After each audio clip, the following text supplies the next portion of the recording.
Halo, kami dari Unitur. Perkenalkan, nama saya Gregor. Nama saya Levina. Saya Carla. Kita akan berkeliling dalam Museum Seni Rupa dan Keramik.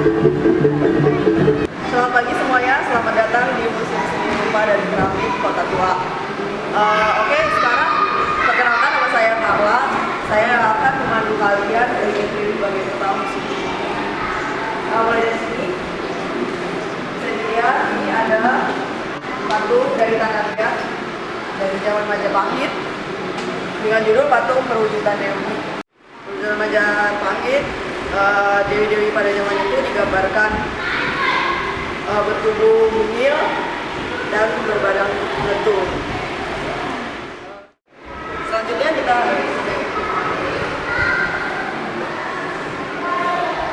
ini ada cerita sejarah seni lukis prasejarah Indonesia.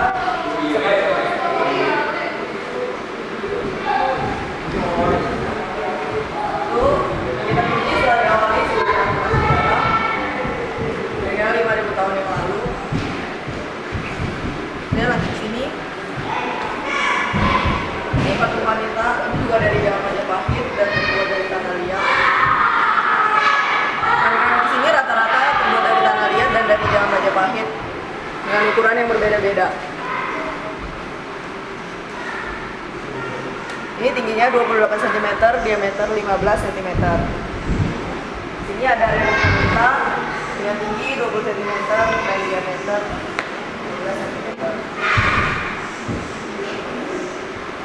Jadi kalau ini merupakan pernak-pernik dari kerajaan Majapahit seperti guci, piring, tempat sirih, lonceng, gelang, tempat buah berkaki, dan tutup bujana. Nah, kalau ini ada kendi. Di zaman Majapahit banyak bentuk-bentuk kendi. Ini merupakan kendi dengan tinggi 13 cm dan diameter 12 cm.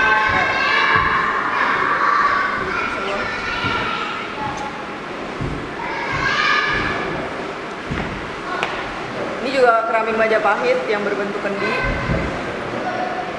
Ada sepasang.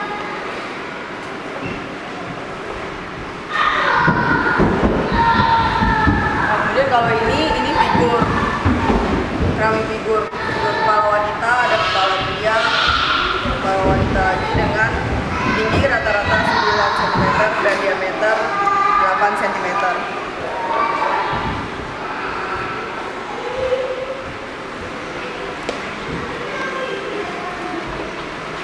Ini yang terakhir adalah kendi dari zaman Majapahit juga, berbentuk putih dan warnanya udah mulai sudah. Oke, bagian pertama dari museum ini sudah selesai. Selanjutnya lantai 2 akan dibantu oleh rekan saya. Terima kasih. Selanjutnya, saya Guido akan memandu kalian di lantai 2 di bagian museum ini. Tepatnya di bagian lukisan. Seperti yang sekalian lihat di sini ada berbagai macam lukisan sejarah Indonesia dari masa zaman dulu, yang seperti yang pertama kalian lihat nih di bagian sini ada lukisan seni lukis wayang Hamasan. Seni lukis wayang Hamasan itu tuh berasalnya dari Bali. Dan kalian bisa lihat sendiri lukisannya. Ada lukisan pada umumnya lukisannya kebanyakan tidak ada judul ya, atau anonim. Terus selain lukisan Kamasan, ada juga lukisan kaca Cirebon. Mari ikut sini, lukisan kaca Cirebon. Lukisan kaca Cirebon ini lahir pada abad 17 dan terkenalnya di daerah Cirebon. Ada yang berjudul Guruan Kaligrafi, dan utamanya itu gambar-gambar lukisan wayang Cirebon. Ya, lukisannya bergambar wayang-wayang. Dan selanjutnya ada juga lukisan dari pelukis terkenal Indonesia, yaitu Raden Saleh. Pasti kalian sudah pernah mendengar sebelumnya kan, Raden Saleh. Dan juga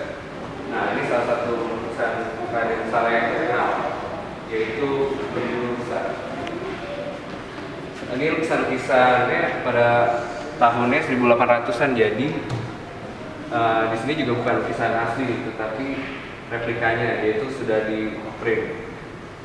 Dan bisa dilihat ini lukisan Raden Saleh yang terkenal.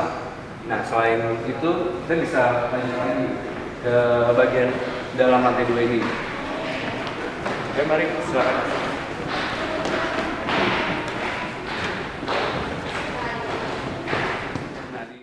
Dan juga di dalam bagian lantai 2 ini ada juga lukisan-lukisan aliran Moyindi. Moyindi itu seperti aliran lukisan yang menggambarkan pemandangan alam yang indah Indonesia. Bisa lihat sendiri ada lukisan dari pelukis Wahyudi dan juga ada dari Ernest DCC. Nah, selain lukisan Moyindi yang beraliran pemandangan indah itu, ada juga lukisan-lukisan dari pelukis terkenal yaitu Sujoyono. Nah, Sujoyono ini bisa kalian lihat sendiri, lukisan-lukisannya ada banyak ya, dari sini sampai sana. Ada yang judulnya Istriku, ini salah satu lukisan Sujoyono yang terkenal juga, yaitu menggambarkan istrinya sendiri. Juga ada Tanjung Priuk, juga high level. Nah, banyak lukisan Sujoyono di sini, bisa kalian telusuri lebih lanjut untuk melihat lebih dari dekat. Sekian saya pandu kalian di bagian lukisan museum ini, dan selanjutnya kalian akan dipandu oleh rekan saya, Levina. Baiklah, sekarang kita sudah berada di bagian ketiga dari museum ini. Sekarang kalian akan saya kenali, nama saya Levina. Dan sebelumnya kalian sudah ditemani oleh rekan saya Guido di bagian atas. Nah, sekarang langsung aja kita masuk ke dalam.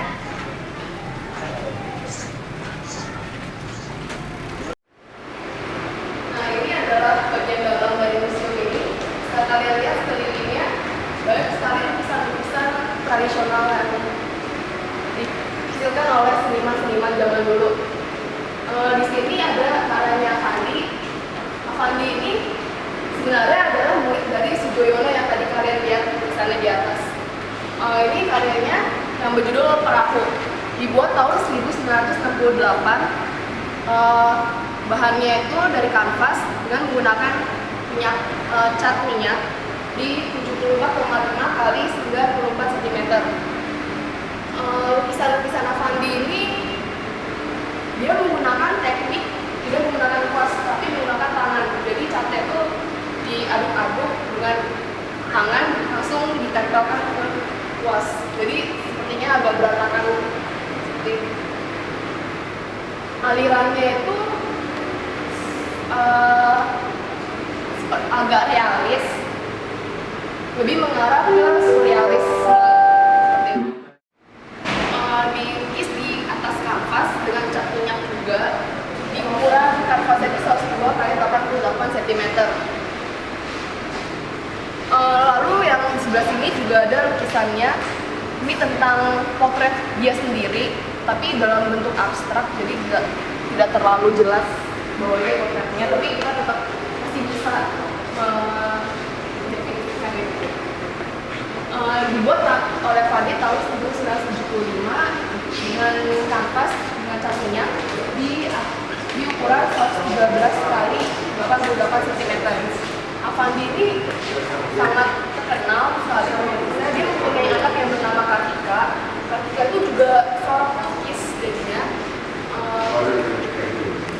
Kartika dan ayahnya ini belajar melukis itu secara otodidak di Bandung tahun 1942 sampai 1945. Lalu ia bekerja sebagai pelukis di Jakarta. Lalu Avandi ini pindah ke Yogyakarta dan mendirikan Seniman Masyarakat, dan kemudian berbaur menjadi anggota dari Seniman Indonesia Muda tahun 1950 sampai 55. Lalu ia tuh berkelana ke Eropa bersama istri dan putrinya Kartika. Kemudian mereka kembali ke Indonesia pada tahun 1945.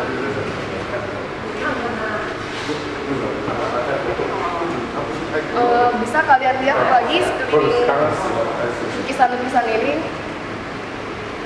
Lalu di sini juga ada lukisan lain.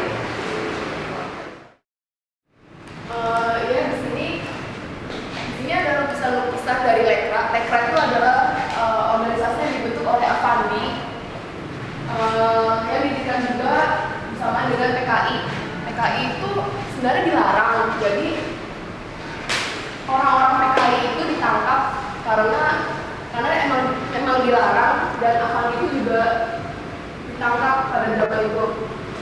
Jadi ini bisa dilihat lukisan-lukisannya. Ini ada lukisan yang berjudul Joko. Ini lukisan dibuat oleh Joko Peki dengan judul Lelaki Hidup tahun 1999. Lalu yang sebelah sini ada lukisan potret ibu yang dibuat oleh Trubus Sudarsono pada tahun 1947. Lalu sebelah sini juga ada lukisan dari Sudarsono yang berjudul Potret Diri tahun 1960. Ini merupakan lukisan potret dirinya sendiri. Lalu sebelah sana bisa dilihat, ini lukisan menggunakan teknik kolase, jadi sedikit menimbul. Ini dibuat oleh Natasha dengan judul Rumah Cina di Negara tahun 2000 dibuatnya. Lalu ini sedikit berbeda teknik lukisannya, seperti dia memberikan outline pada setiap garisannya. Ini dibuat oleh Batara Lubis yang berjudul Kuda Jepang tahun 1972. Lalu ini dibuat oleh Hendra Gunawan dengan judul Permainan Ular tahun 1974. Lalu masih banyak lagi lukisan-lukisan di dalam museum ini.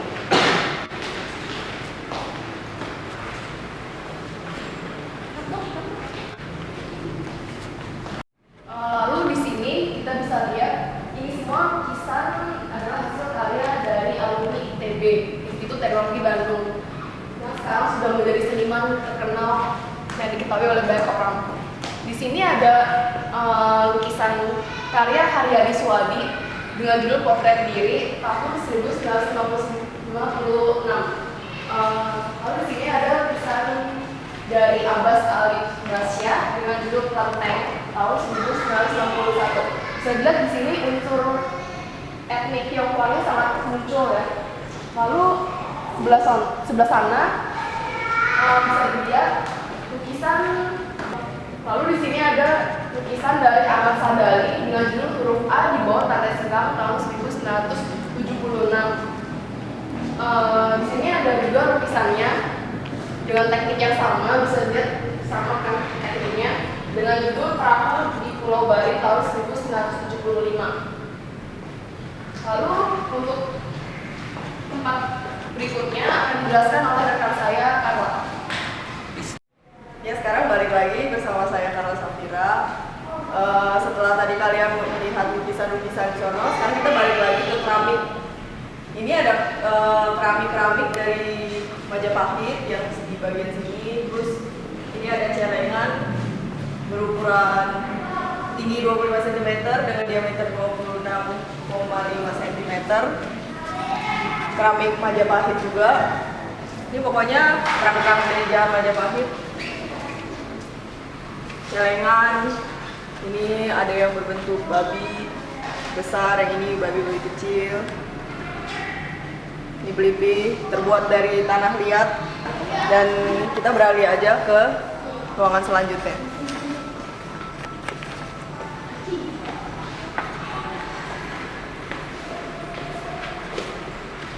Nah, di sini ada kendi-kendi terbuat dari tanah liat juga, dari zaman Majapahit juga. Ada kendi, ada relief.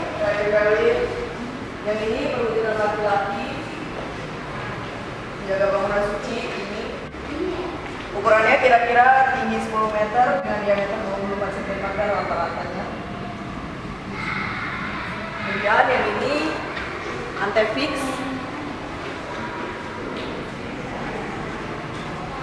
Antefix itu dari tanah liat juga. Ada yang relief burung, ada relief naga, gajah. ada yang berbentuk vas bunga.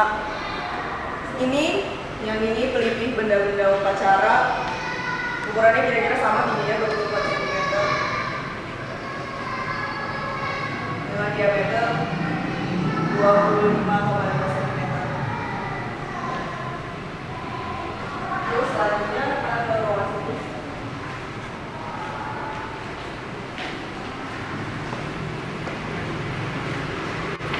Ini juga keramik Majapahit, berbentuk seperti rumah doa gitu.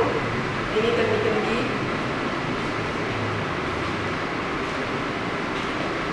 Dengan ukuran 11,5 cm dan diameter 15,5 cm. Kendi susun. Ini kendi susun dengan tinggi 23,5 cm dan diameter 21,5 cm.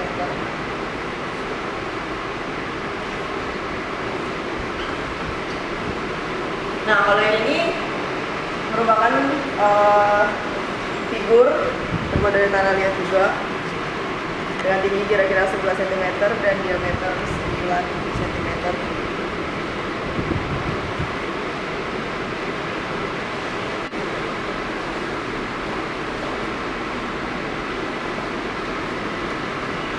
Kita pause dulu.